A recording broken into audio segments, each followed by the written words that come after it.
This is Pet Life Radio. Let's talk pets. It's Oh Behave with Arden Moore, the show that teaches you how to have harmony in the household with your pets. Join Arden as she travels coast to coast to help millions better understand why cats and dogs do what they do. Get the latest scoop on famous faces, their perfectly pampered pets, and who's walking who in Rin Tin Tinseltown. From famous pet experts and best-selling authors to television and movie stars, you'll get the latest buzz from wagging tongues and tails. Garner great pet tips and have a doggone fur-flying fun time. So get ready for the pause and applause as we unleash your Oh Behave host, America's pet edutainer, Arden Moore. Welcome to the Oh Behave show on Pet Life Radio. I'm your host, Arden Moore. You know what? You're in for a real treat, pet pals. That's because our special guest today, I think, ranks as one of the top pet journalists on the planet. Yeah, I said it. She is here today to unleash some great cat and dog tips that will bring out the best in your pets. The award-winning and always possum, Amy Shojai. Welcome to the show, Amy. Hey, Arden. It's so good to see you again, and a fellow Texan, and we are braving the heat. Luckily, I had my AC guys out here yesterday, and they checked everything is going, paws crossed, everything is going to stay cool. So...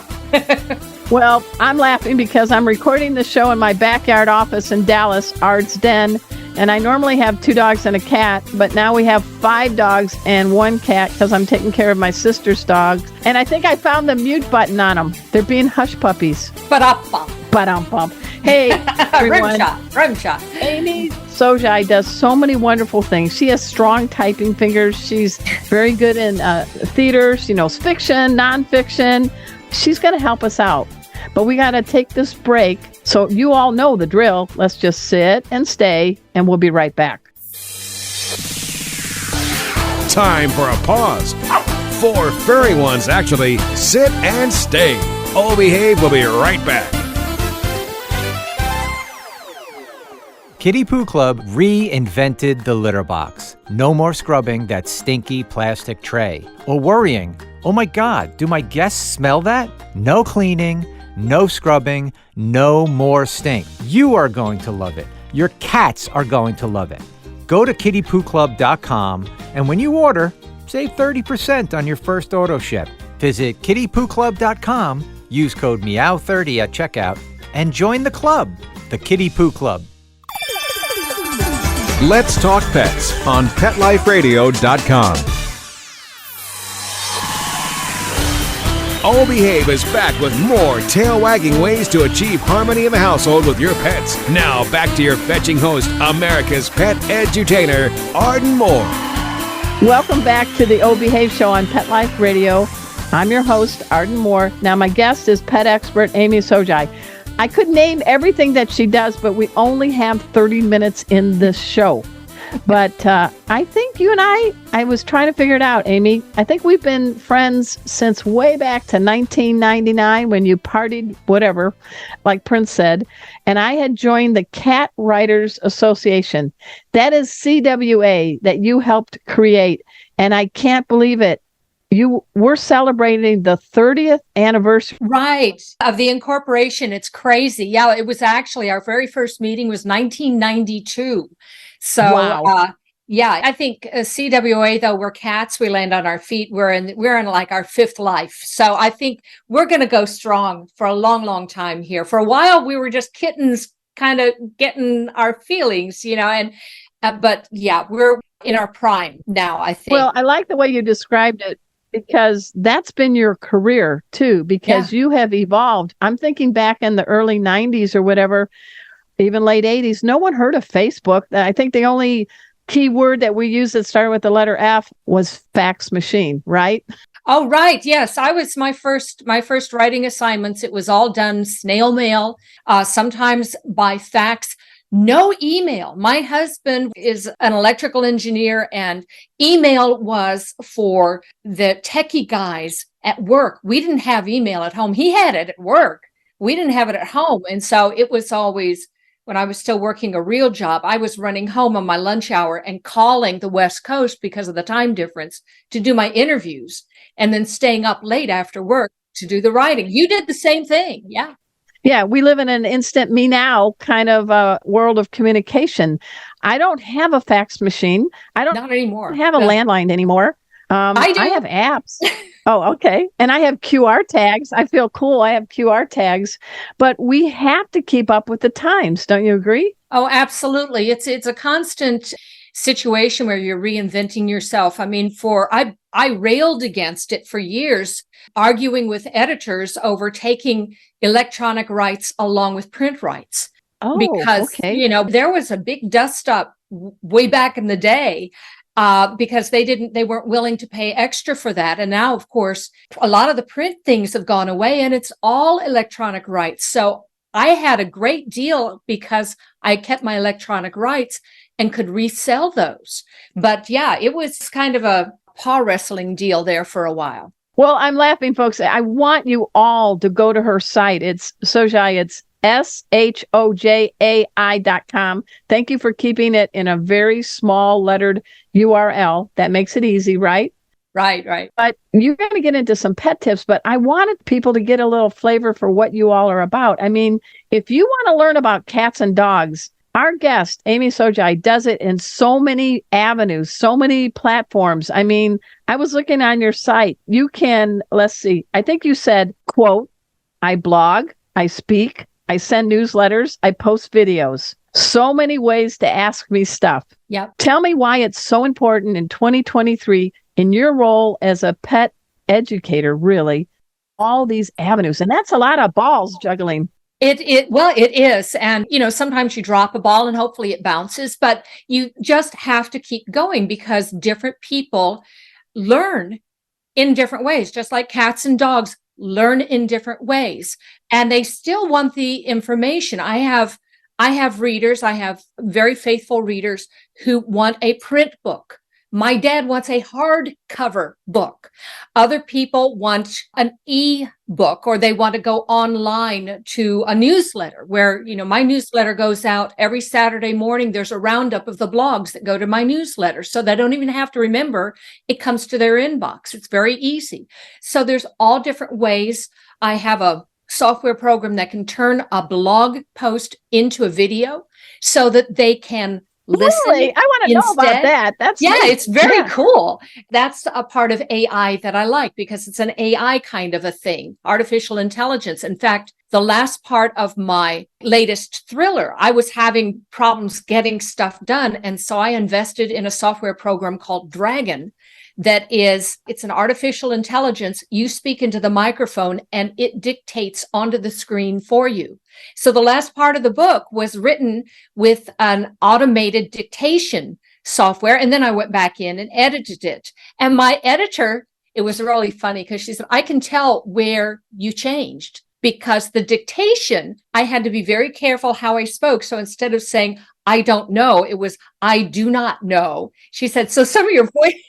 So I had to go back and do a little bit of editing, but it was very fast for me because as Ardent knows, you get me talking, I don't stop. And so it was a much faster process for me and I didn't have to worry about spell check or any of that stuff. So. Wow. And now what kind of program turns a blog into our fans are listening? Yes, actually I am working with a company that's called Ezoic, EZOIC, and they do all of my advertising on the blog. It's all an automated thing. And if you reach a certain level with viewers, with subscribers, then you get that software for free. So and they have voices. You can choose a female voice that has an English accent and can dictate, narrate what it is that you've just written and that kind of thing. Now, I've done my own before, but it's very labor intensive. And, I posted on YouTube or TikTok or wherever, but this is very easy. So, just hit a button and it imports the pictures that I've already used, and then I can edit it. It's a real nifty program. So there are some kinds of AI that I like and others that I'd like to, bury in the litter box. So, but what you're hearing, everyone tuning in, is here's somebody who is years old like me. We're actually 1 month apart. I'm not going to say our birth year. Do not say it. But you've always kept up with the times and always sort of been a pioneer in some new things. So what is it about yourself that says, I'm not going to be stuck in a rut? Yeah, this worked really well then, but I know the times they're changing, and I won't sing, but the times they are changing. So what advice can you give people? What does it for you? Well, whatever works for you. And you don't have to be up to date on every single thing. You don't. And you don't have to be on every social media platform. If you don't like TikTok, don't go there. If you don't like Instagram, don't do that. I don't do Instagram. I do a lot of Facebook, and it automatically goes to Instagram. I was doing a lot of YouTube, and I have, like 350 or something, those short Ask Amy videos. I need to start doing those, but those are very easy to do. They're only like 2 to 3 minutes long. And that's almost too long these days because we have such a short attention span. But do what you enjoy, because if you hate it, you're not going to do it very long and you're going to burn out. So find the 1 or 2 or 3 things that you love to do. If you love to write poetry, do that. Do that. I write lyrics. I'm not a very good poet, but I write lyrics. Right up there too, called Strays. Yeah, that's awesome. So find things that fill up your cup to overflowing. Whatever, turns you on, the catnip, whatever, the bone that you love to chew. Those are the things that are going to inspire you. I had always wanted to write fiction and didn't have time because I was so busy writing nonfiction to pay the bills. And then publishing changed, and it was like they kicked me out. They kicked me off the cliff. I couldn't publish anything anymore. And I said, well, if I can't do that, then here's a good time to experiment and try with the fiction.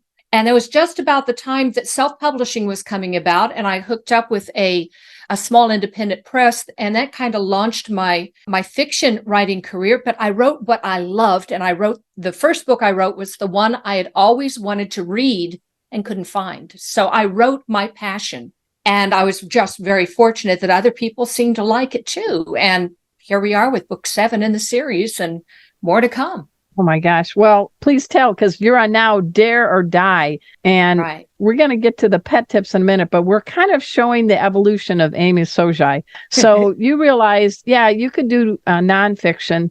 You're not these, or they're going to make you do work for hire. And you said, okay, this must be the cosmos telling me this is your time to do nonfiction, to do fiction, right? Pretty much. And as you know, I've talked about reinventing myself several times over my career. You've done the same thing. I mean, we've followed pretty much parallel paths in our publishing. I haven't done fiction yet. It's not too late, but you've done kids' books and I haven't. And that's kind of on my wish list down the road. So, I mean, there are so many different ways you can reach your audience. And I'm reaching some of my same nonfiction audience through the fiction, because my main character is a trainer, is an animal behavior person. And her sidekick is a service dog, a German Shepherd service dog, and who was partnered with, in the first book, he was partnered with an autistic child. And I had no idea how to write an autistic child's viewpoint. So when we were in those scenes, I wrote it from the dog's viewpoint. But he doesn't talk, because as an animal behavior professional, I wanted to show my readers how I perceive the dog works in his environment, perceives things. So he hears things, smells things, reacts appropriately as a dog would. So he might, in one of the early scenes, it was, why is that man staring at me? He doesn't look away the way a polite dog would. See? People respond to that, and I get reviews saying, oh, that's why my cat does that, or that's why my dog does that. So it's another way to reach and to edutain our readers and get that, because these are people that are probably never going to pick up my nonfiction book or one of your excellent books either. So, but they will read fiction. And if we can learn that, sneak it in. Yeah, no, you're sneaking in good things about how cats and dogs think and behave. And everyone, we're speaking with Amy Shojai. Really, she's a force to be enjoyed, not reckoned with, but to enjoy. And I want you after the show to go to Shojai, Shojai. You're almost like a Vanna White name, lots of vowels, .com. And we're going to come back and talk a little bit more about September and Shadow Thrillers, because I love the titles, and Dare or Die is just out and it's audio. So everybody sit, stay. We'll be right back. Time for a walk on the red carpet, of course. All Behave will be back in a flash right after these messages. Kitty Poo Club reinvented the litter box. No more scrubbing that stinky plastic tray. Or worrying, oh my God, do my guests smell that? Kitty Poo Club has solved the stink. And now the worst part of cat ownership is hassle-free. No cleaning, no scrubbing, no more stink. And the best thing is, you don't have to buy some oversized contraption that will break down. Kitty Poo Club litter boxes are manufactured to make your life easier. You have one cat? Easy peasy. A small mountain lion? No problem. You are going to love it. Your cats are going to love it. Believe me, there are good reasons why we sold over 3 million boxes.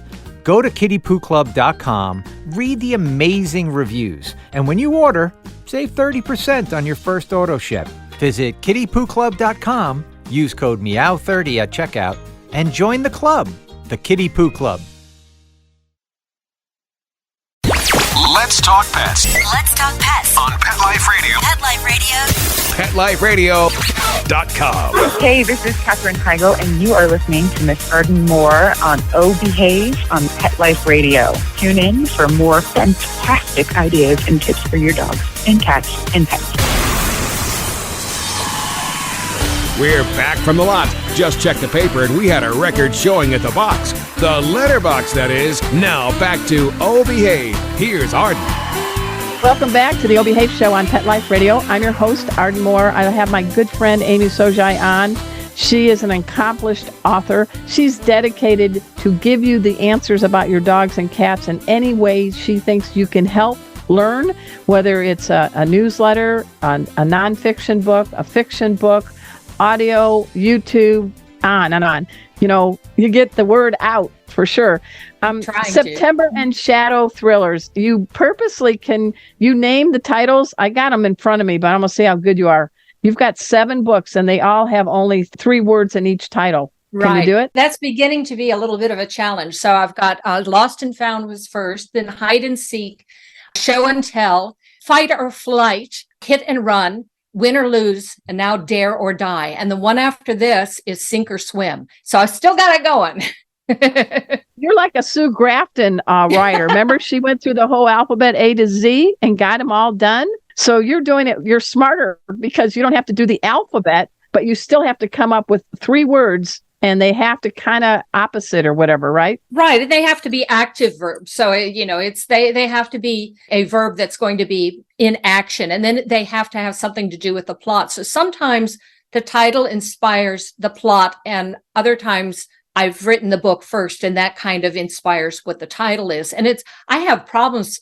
I have to almost have a title in mind to get started with it. People ask too. I just did an interview with another friend, and she was asking, how did you plot all of the series out at one time, or how did that work?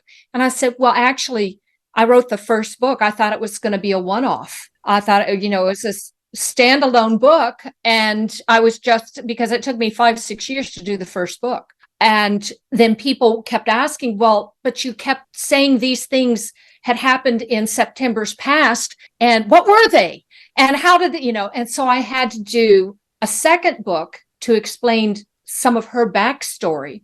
I like that. It was interesting because my editors, I asked her and she said, yeah, if they're asking for more books, absolutely, for sure. Let's do that. And after the third book, I took my rights back and now I publish independently. But the first 3 books I published with a very small independent press. I like that. Well, you're also sort of a legal beagle. You're reading contracts, which is something we all need to do. I've always, even when I'm no longer agented, but even when I was with I had a very high power, very well-known agent. And I was always reading the contracts and catching things that she hadn't. I worked in a previous life. I worked for an attorney also. So I had some of that background and kind of knew what to look for and what was important to me. So, and she was very savvy. I was very fortunate that when publishing went what I call kerflooey, that's a technical term. Yeah, I can't spell it, but yeah. I get you. She had already made arrangements. Any book that went out of print, she had already gotten my rights back on them. So those were the first books that I reissued, updated, and put in ebook format. So I had very, very good, they'd already been copy edited. I had to do new covers and all of that, but I had really good material to work with, to experiment with starting out. Now, one thing I like is Ask Amy on YouTube. So Amy, I'm going to ask you, let's go through a few cat questions and a few dog questions people are asking you. Number 1. All right. I think my cat is lonely. She's 10 years old, so I'm going to get her a pair of kittens. Meowch! How would Amy answer that? What's your suggestions? There are a couple of things going on here. First of all, did you really ask your 10-year-old cat, who is probably likes things just the way he or she has them right now, all of your attention focused on that cat? So the first thing I would ask is, has your cat ever been with other pets before? What was the other cat's experience before? For instance, if they had a cat buddy or a dog buddy and lost them, how do they get along with that? Now, there's some individual foibles, maybe they like this cat, but not that one. But if they've never, ever lived with another cat, 2 kittens is probably going to be a little overwhelming for them. Now, I will say the only time that I recommend that is when you are adopting a pair of kittens.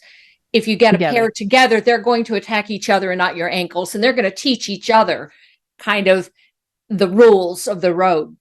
So that's good.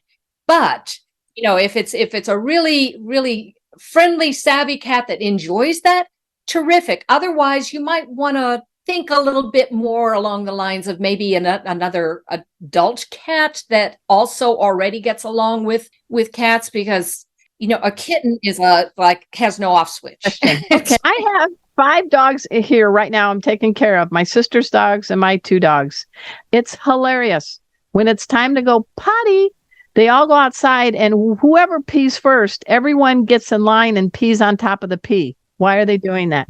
We're not exactly sure why they do that. A lot of dogs do that, and it's a marking behavior. So it's almost like the bulletin board at work, and everybody has to put in their 2 cents worth there. And they kind of, we joke and we call it pee mail, but it actually is. I mean, that's how dogs read their world and what's going on with you health wise.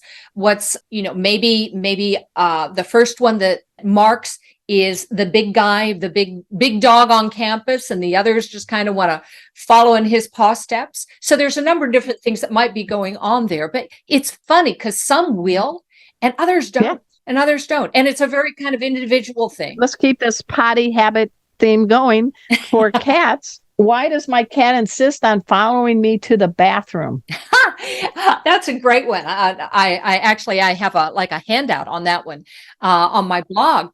But it's funny because there are a couple different things going on. It's a place where they know what you're going to do. You are not going to be moving around. You are usually seated and you can't move quickly.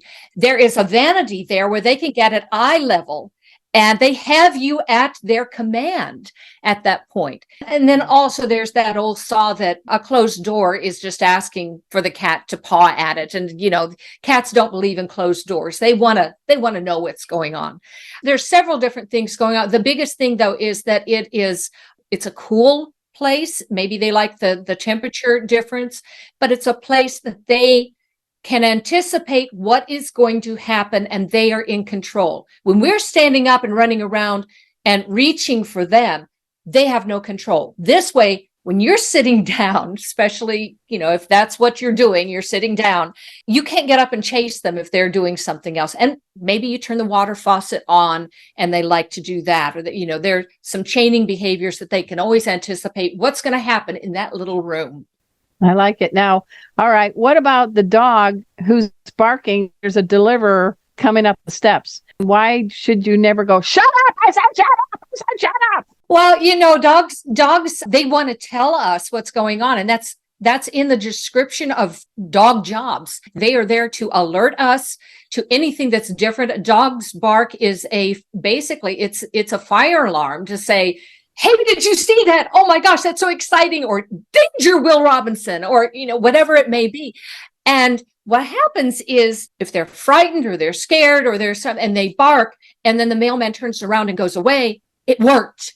Their barking made the scary man go away. So it was a self-rewarding behavior. And if you yell at them and they're barking, they're thinking, yeah, she's barking with me. Yay, it's a big choir. Let's all bark together. So there's a couple of different things going on there. Well, you can enlist some help with the mail person and ask them to conspire with you so that they don't go away until the dog stops barking. You can also set up triggers ahead of time and have maybe a neighbor kid ring the bell over and over and over and over, and kind of wear that out a little bit. But in order to kind of quench the bark, you have to first put the bark on command. So you teach them to speak first, and then when they how to, when they are not barking, you reward that behavior instead. So there's a couple different ways you can do that, but in a 30-second answer, it's a little difficult to but what do you think about having your options where people can write to you, or you have an Ask Amy on YouTube? How is that benefiting, do you think, now? You're giving people outlets. Oh, absolutely. I mean, there's a lot of really good information on the internet now, but sometimes you can't tell what's good advice and what isn't. Anybody can get on the internet and say, hey, I'm an expert. Listen to me. And sometimes the advice is not great. So you really want to look for credentialed advice, somebody that has written books and that are well reviewed. Somebody like Arden has a lot of books. I have Amy. A lot of books. There's a lot of people out there that are very well credentialed. It's really very difficult to accept anything as absolute advice. There is a range of answers for every single animal because they're not cookie cutters. They're not all the same. So what works for my cat is not going to work for yours. Throw a bone to Amy because she's won many awards, but she recently got the American Kennel Club's Responsible Dog Ownership Award. Very nice. Very nice. Tell us about that. That had to be wonderful to hear the news. That was exciting. It's given through the Dog Writers Association of America. And I'd been a member for many, many years. And this was an article I had written for the Hills Pet online site. And it was about the Responsible Pet Ownership Award was for good information for the general population. A lot of the Dog Writers Awards are very, very specific, but this is teaching people how to be a responsible pet owner. And so this particular article was about how puppy training and what are some important things that your puppy should know and how can you do this? And just very, very simple advice. I think it's only maybe 1,000 words. It's a real short piece.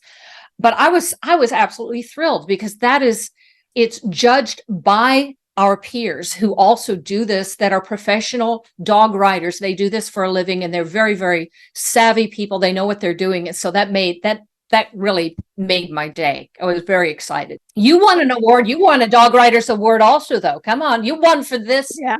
For this show, right? Well, I got it they recognized my podcast and my radio show. So I'm very honored about that. But thank you. What's a last bit of advice you want to give people? Because I can't believe it's almost time. The show goes by too fast when you have a talented guest like Amy Shojai.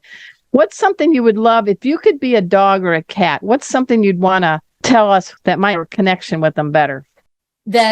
Okay, if I were a cat or a dog, I would say I am a cat. I am a dog. I am not a human. If I'm a cat, listen to what I'm telling you. If I'm a dog, pay attention to what I'm telling you. Our cats and dogs are very, very expressive, and they will tell us what they want and what they need. I'm doing a continuing education online courses right now and just had a wonderful session about how cats should be fed and how they should be interacted with compared to humans. And it was very, very interesting because, we are primates. Humans are primates. We're touchy-feely. We want to kiss. We want to cuddle. We want to do all of that. Dogs and cats may not appreciate that. A lot of cats don't do hugs. A lot of dogs will learn to. But that is not a species appropriate way to interact with our animal companions. So if I'm a cat or a dog, the number one thing I would want to tell humans is learn to understand what I'm telling you. My body language. It's not just barks and meows. It's the whole pet. And that's going to increase the bond you share. And you're going to have such a much more enriched communication between the two of you. You had me at meow, I'm telling you. And you're doggone great. Hey, everybody, it's been my honor and pleasure to have on our show today Amy Shojai, SHOJAI.com. She has dedicated her life to making this a better planet for all of us, including those that bark and meow. Amy, thank you. I'm so glad you got to be on the show. Oh, thank you, Arden. It's always such a pleasure. And thanks to Mark, who's behind the scenes and making us sound and look good. Yeah, it's talking about Mark Winter. He is the surgeon of sound. He is the executive producer of Pet Life Radio. Everybody check out our other shows on Pet Life Radio. Check me out at ardenmoore.com. Subscribe to my YouTube, please. And until next time, this is your flea-free host, Arden Moore, delivering just 2 words to all you 2, 3, and 4-leggers out there. Oh, behave. Coast to coast and around the world, it's Oh Behave with Arden Moore.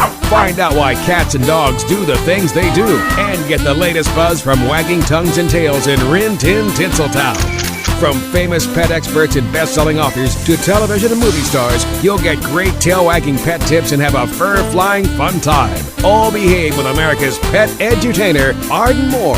Every week on demand, only on PetLifeRadio.com.